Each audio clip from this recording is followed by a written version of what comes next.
Welcome back on 102.5 megahertz पे आप सुन रहे हैं एफएम रेनबो पटना दिल से दिल तक और आपके साथ मैं हूं आपकी दोस्त हंसती मुस्कुराती रानू। और भाई आज मेहमान की बातें में हमारे साथ एक ऐसे शख्स मौजूद हैं जिनकी आवाज अगर आप सुनेंगे ना तो आपको अच्छा तो लगेगा ही साथ जो इनका नाम है ना वो सुनकर आपके ना चेहरे पर एक खुशी नजर आ जाएगी क्योंकि इनका नाम है ऋतिक रोशन। नाम कितना खूबसूरत है। तो भाई फिलहाल उनका स्वागत कर लिया जाए। वेलकम ऋतिक, आपका हमारे शो में स्वागत है।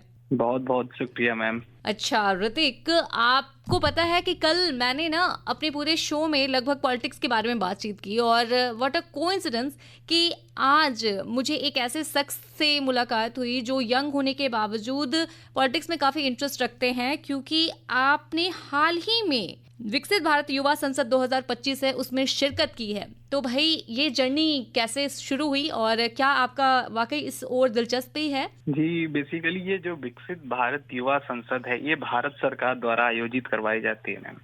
तो ये बेसिकली लगभग 7-8 वर्षों से ये लगातार हो रहा है, प्रति वर्ष हो रहा है। तो मैं एक दिन मुझे किसी ने मैसेज किया लिंक के द्वारा कि कोई विकसित भारत युवा संसद है, इसमें युवा जो भी युवा 18 से 25 वर्षों के हैं वो इसमें शामिल हो सकते हैं। बस क्राइटेरिया ये है कि आपको एक वीडियो अपलोड करना है भारत सरकार के माई भारत पोर्टल पे, जिसमें 1 मिनट का आपका टाइमलाइन होगा। उसमें आपको ये बताना है अपने भाषण के द्वारा कि आप विकसित भारत का मतलब क्या समझते हैं। तो मैंने भी ये किया। अच्छा, और तो उसके आपने एक वीडियो बनाई और उसे अपलोड कर दिया जी और उसके बाद आपका सिलेक्शन हुआ। जी उसके बाद वो फिर वीडियो जो है वो माई भारत पोर्टल पे अपलोड करने के बाद उन्होंने देखा और उसके बाद उन्होंने मेल किया सिलेक्शन का। जी। और उसके बाद फिर डिस्ट्रिक्ट राउंड पे हमें बुलाया गया, सारे लोगों को डिस्ट्रिक्ट राउंड पे बुलाया गया जहाँ से वो सिलेक्ट होके आगे वो स्टेट तक पहुंचे।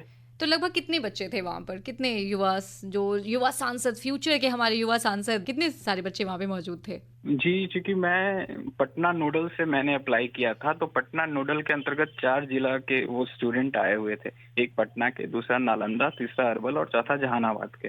अच्छा। तो यहाँ पे सिलेक्ट होके अबाउट 150 के करीब स्टूडेंट्स को बुलाया गया था मैम। अरे वाह, ये एक बड़ी बात है ऋतिक कि 150 बच्चों के बीच में आप भी उसमें भाग ले रहे हैं, ये बहुत बड़ी बात हो जाती है। वहाँ जो 150 आए उसमें से 10 को सिलेक्ट करके स्टेट राउंड में भेजा गया था, उसमें मुझे भी भेजा गया था। वाह। अच्छा सच बताइए, इस बात को सुनने के बाद मम्मी पापा कितने खुश थे, फैमिली मेंबर्स? बहुत खुश थे, काफी खुश थे। मेरे दोस्त खुश थे, मेरे फैमिली मेंबर जो भी जानने वाले लोग थे वो सब तारीफ कर रहे थे, बधाइयां दे रहे थे फोन करके। अच्छा तो एक काफी बात अच्छा माहौल बताइए था। कि क्या अगर आप अपने माता पिता से आज कहते हैं कि नहीं मुझे पॉलिटिक्स में ही जाना है, मैं जो भी पढ़ रहा हूँ वो अलग चीज़ है लेकिन मुझे पॉलिटिक्स में जाना है, तो क्या लगता है आपको कि आप अपनी तरफ से बताइए कि उनका रिएक्शन क्या हो सकता है? मैं पॉलिटिक्स में जाने के लिए अभी कहूँ तो वो हो सकता है कि थोड़ा वो मेरे फ्यूचर को लेके कंसर्न हो, तो वो अभी शायद मना कर दे। लेकिन वो मैं थैंकफुल हूँ अपने पेरेंट्स का कि जिन्होंने मुझे वो पूरा इंडिपेंडेंस दिया है अपने चॉइस को लेकर, अपने भविष्य को लेकर। तो वो थोड़ा चिंता जाहिर कर सकते हैं लेकिन मुझे मना नहीं करेंगे, जितना मुझे पता है।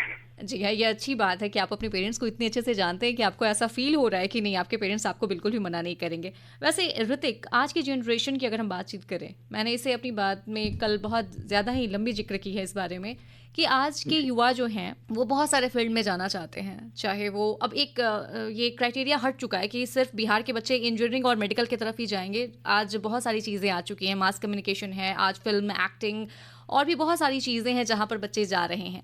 तो ऐसे में हमारे देश में अभी भी ये दिमाग में बैठा हुआ है कि नहीं हमें पॉलिटिक्स तो गोल के नाम पे सेलेक्ट करना ही नहीं, हम एम्बिशन के तौर पे कभी भी पॉलिटिक्स नहीं बताएंगे।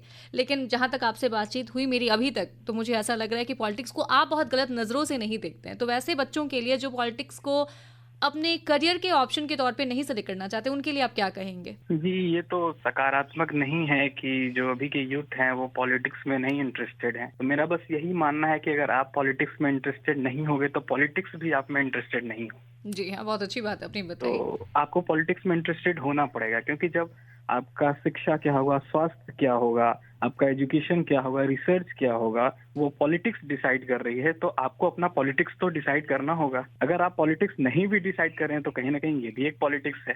देखिए बहुत सारी तो चीज़ें हैं ऋतिक कि जी लोग कंप्लेन करना जानते हैं कि यहाँ ये नहीं है, वहाँ वो ठीक नहीं है, लेकिन उस जी चीज़ को ठीक करने के लिए वो रेडी नहीं होते और ये सबसे बड़ी प्रॉब्लम हो जाती है। जी, इसका मेन एक तो सोल्यूशन ये है मैम कि अभी जो भारत की आबादी है वो 65% आबादी जो है वो 30 वर्षों के नीचे की है। तो भारत एक युवा देश है ना, तो जब युवा देश है तो उसमें युवा नेतृत्व भी चाहिए हमें। अगर आज हम 5G के जमाने में हैं, आर्टिफिशियल इंटेलिजेंस के जमाने में है, तो हमें लीडरशिप तो चाहिए। जी हाँ, निश्चित तौर पे चाहिए। अगर आपको लॉज बनाना हो आर्टिफिशियल इंटेलिजेंस के बारे में, लेकिन आप पार्लियामेंट में आप हैं ही नहीं, तो आप अपने आप को कैसे रिप्रेजेंट कर पाएंगे? जी हाँ, ये बहुत बहुत अच्छी बात आपने बताई और मुझे लगता है कि जो भी आज हमें इस मेहमान की बातें प्रोग्राम में हमारे जो लोग हमें सुन रहे होंगे, हमारे लिसनर्स जो हमें सुन रहे होंगे, उन्हें काफ़ी अच्छी बातें सामने आ रही होंगी कि भाई आज के यंगस्टर्स सिर्फ और सिर्फ फिल्मी दुनिया में या फिर एक जॉब ओरिएंटेड होकर सिर्फ किसी एक तरफ देखना नहीं चाहते, बल्कि वो देश के डेवलपमेंट में एक महत्वपूर्ण भूमिका अदा करना चाहते हैं। ऋतिक, बातचीत तो हमने बहुत